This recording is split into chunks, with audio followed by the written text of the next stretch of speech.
The doorbell echoed through my small suburban home in Dallas, Texas, pulling me away from my laptop screen where I was editing a marketing campaign for a local nonprofit. June, it's Kayla from next door. My Wi-Fi keeps dropping, could you take a look? I know you're good with that stuff. Her voice was polite, almost apologetic, but there was an edge to it I couldn't place.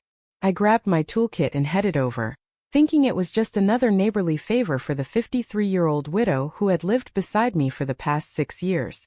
As I knelt by her router in the sunlit living room, fiddling with cables and checking the signal strength on my phone, Kayla stood close, her hands clasped tightly in front of her conservative navy blouse. Suddenly she blurted out, "June, I can't do this anymore. I've loved you since the day you hung that rainbow flag in front of your house. It woke something in me I thought was buried forever." My heart slammed against my ribs. The words hung in the air like a live wire. I looked up, tools slipping from my fingers and clattering on the hardwood. Kayla's blue eyes were filled with tears, her perfectly styled graying hair and pearl earrings a stark contrast to the raw vulnerability she was showing. "What? Kayla, I don't understand," I stammered, pushing myself to my feet. The rainbow flag had been my quiet rebellion, a small act of pride after years of swallowing who I was. My parents had already called twice that week asking why I had to make a scene in our tight-knit church community. But this confession from the woman I'd always seen as the perfect Christian neighbor, the one who baked casseroles for funerals and led the women's Bible study, shattered every safe assumption I had. She took a shaky breath and stepped closer. "Ever since my husband passed 5 years ago, I've felt empty. But seeing you out there proud and unapologetic, it made me realize I've been hiding who I am my whole life. I'm sorry if this scares you, June, but I had to tell you." Her voice cracked on my name. The room felt suddenly too warm, too small.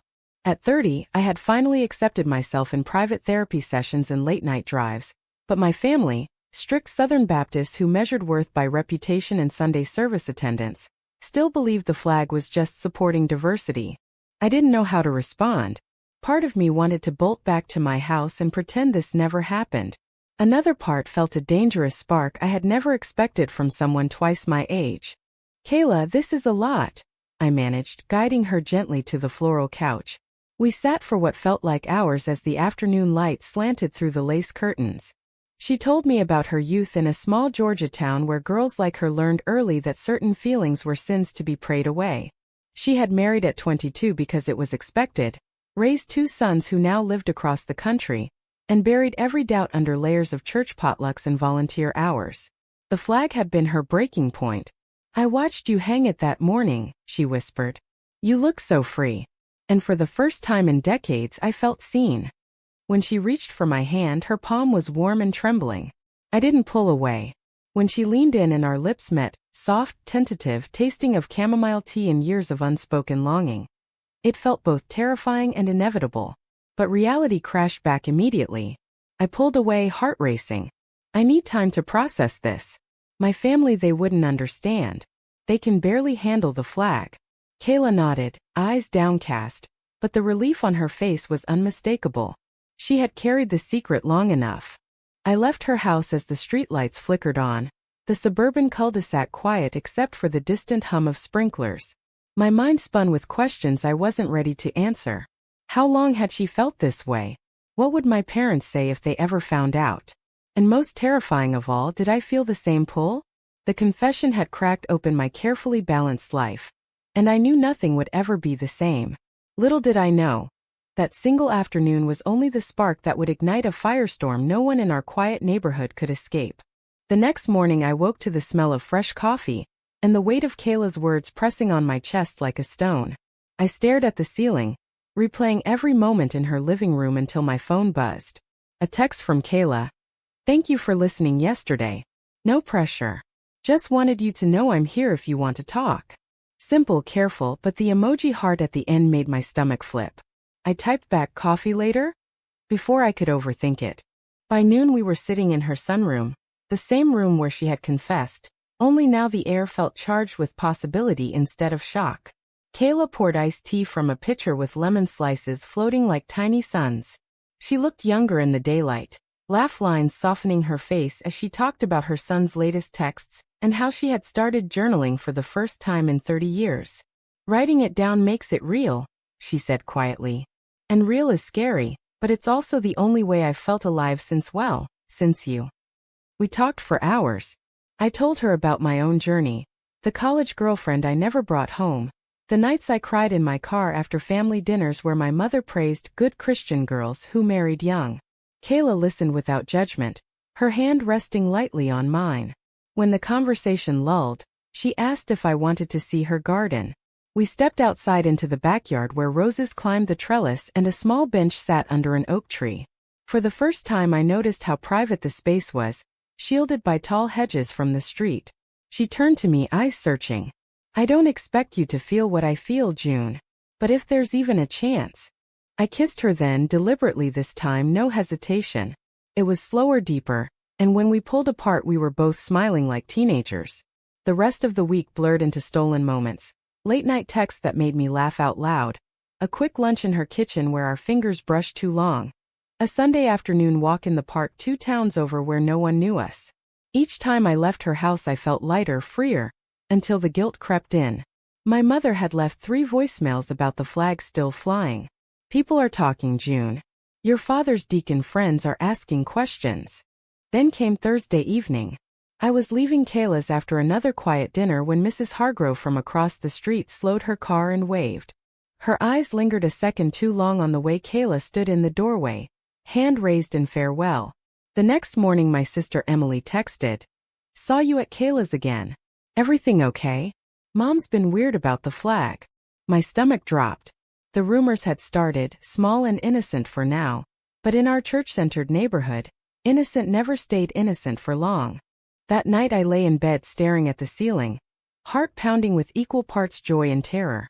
Kayla had texted goodnight with another heart emoji, but I couldn't reply right away. The happiness I felt with her was real. The way she remembered how I took my coffee, the gentle way she asked about my stressful deadlines at the marketing firm, but so was the fear. My family's reputation was everything. My father's construction business relied on church contracts. My mother chaired the women's ministry. If they found out their only daughter was involved with the widowed neighbor twice her age, the scandal would spread like wildfire. I turned off my phone and tried to sleep, but Kayla's confession echoed in my head. I had thought hanging the flag was my bravest act. I was wrong. Falling for her might be the one that broke everything. By the following weekend the cracks were widening. Emily showed up unannounced Saturday morning with coffee, and that concerned big sister look I knew too well. "Okay, spill. You've been at Kayla's house every other day. Mrs. Hargrove mentioned it at Bible study." I forced a laugh and said it was just tech help, but Emily wasn't buying it. "You're glowing, June. And don't think I haven't noticed the flag is still up. Dad's furious." She left after an hour of careful probing, but the seed of suspicion had been planted. That afternoon I drove to Kayla's with a knot in my stomach. She opened the door in a soft lavender sweater, hair loose, and pulled me into a hug that lasted longer than neighborly. We ended up on the couch again, talking about everything and nothing until the conversation turned serious. "I've been praying about us," she admitted, voice low. "Not the old kind of praying that shamed me into marriage. The real kind. And I keep coming back to the same answer, this feels like grace, June. But I'm terrified of what it will cost you." I told her about Emily's visit. Kayla's face paled. "Your family means everything to you. I remember how you talked about Sunday dinners when you first moved in. I don't want to be the reason you lose that." For the first time I saw real fear in her eyes, not just for herself but for me. The age difference, the community judgment, the way her own sons might react if they ever found out. She suggested we slow down. Maybe just friends for a while. The word stung more than I expected. But that night we couldn't stay apart. I texted her after midnight and she met me at the back gate. We sat on the garden bench under strings of fairy lights she had hung that week, talking until the stars faded. When she kissed me goodnight it was desperate, like we both knew time was running out. The next morning my mother called. "Your father wants the flag down by Sunday. People are asking if you're making some kind of statement. Kayla mentioned at coffee group that you've been helping her with her computer. That's all it is, right?" Her tone left no room for anything else. I hung up shaking. Monday brought the first real betrayal. My coworker and childhood friend Rachel pulled me aside at lunch. Emily called me. She's worried. Said you and Kayla seem close. June, people talk. You know how this town is. Rachel had always been the one I trusted with my secrets in high school, but now her eyes held pity instead of support. I denied everything, but the damage was done. That evening Kayla texted that her Bible study leader had casually asked if everything was okay at home. The fear in her message was clear. Maybe we should pause just until things settle. I stared at the screen, chest tight. The woman who had been brave enough to confess her love was already retreating behind the same walls she had lived behind for decades. I drove to her house anyway. When she opened the door, I didn't let her speak. I'm not pausing. Not because of gossip. Not because of my family. This is real, Kayla, and I'm terrified too, but I'm not letting fear win. She pulled me inside and we held each other in the hallway, hearts hammering in sync. But even as relief washed over me, I felt the first cold thread of doubt. How long could we keep pretending the world outside didn't exist? The confrontation I had dreaded arrived on a rainy Wednesday evening. My mother's car pulled into my driveway right after work. She didn't knock. Just used the spare key I had given her years ago for emergencies. I found her in the living room staring at the rainbow flag visible through the front window. Take it down, June. Right now. Her voice was steel. When I refused, she sat on the couch and listed every rumor she had heard. Mrs. Hargrove's comments, Emily's worries, even the church prayer chain that had started, for the young woman next door struggling with temptation. Then she dropped the bomb. And Kayla? People are saying you two are more than neighbors. Is that true? I froze. The lie died on my tongue. For the first time in my life I told my mother the truth. Not the full story, but enough. Yes, I care about her. She cares about me. The silence that followed was worse than shouting. My mother stood, face pale, and said the words that would echo for months. If you choose this path, you choose it alone. Your father will not have a daughter who brings shame on this family. Think about what you're doing to us. She left without another word, the door closing softly like a final period. I called Kayla immediately, voice breaking. She came over within minutes, soaked from the rain, and held me while I cried. But even her arms couldn't stop the panic. The next day my father showed up at my office, something he had never done.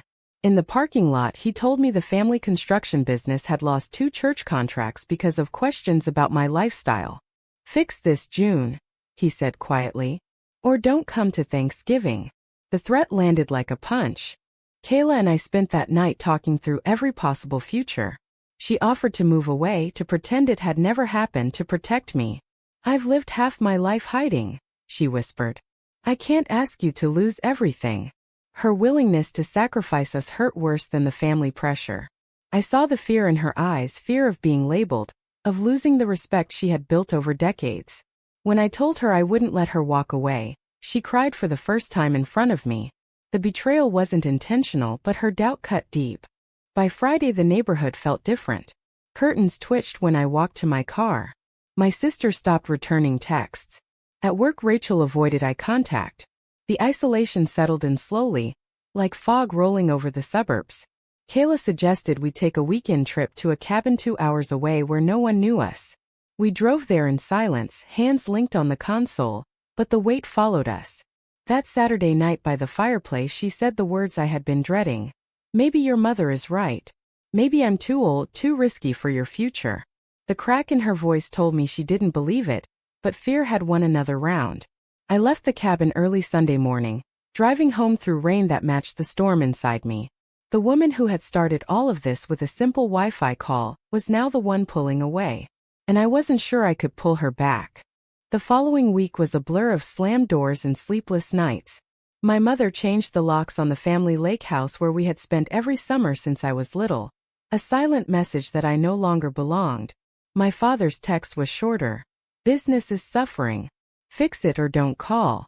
I threw myself into work, but even there the whispers followed. Rachel finally cornered me in the break room. I told Emily what I saw. I thought I was helping. I'm sorry, June. The betrayal from my oldest friend landed like a slap. I had trusted her with pieces of myself for 15 years, and she had chosen sides before I even knew there were sides to choose. Kayla's texts became shorter, more careful. thinking of you, praying for us. Each one felt like another step backward. When I finally drove to her house on Thursday, she opened the door with red-rimmed eyes. I spoke to my oldest son yesterday. He asked why I sounded so happy lately. I lied, June. I lied because I'm terrified of losing them too. We sat on the couch where everything had started, but the space between us felt wider than the age gap. She told me she had prayed for guidance and felt God telling her to protect the life she had built. I love you enough to let you go, she said, voice breaking. You deserve a future without my baggage. The words shattered something inside me. I stood up, hands shaking. So that's it? You confess, you pull me in. And now you walk away because it's hard. The argument that followed was raw and loud, the first real fight we had ever had. She accused me of being naive about how the world worked. I accused her of choosing fear over us.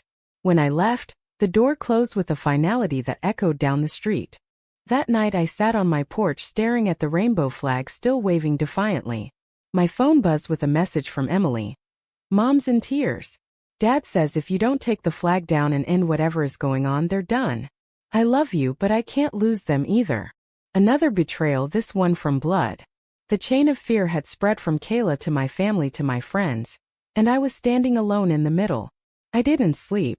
Instead, I drafted an email to my boss requesting a transfer to the Austin office, far enough to breathe, close enough to still feel the pull.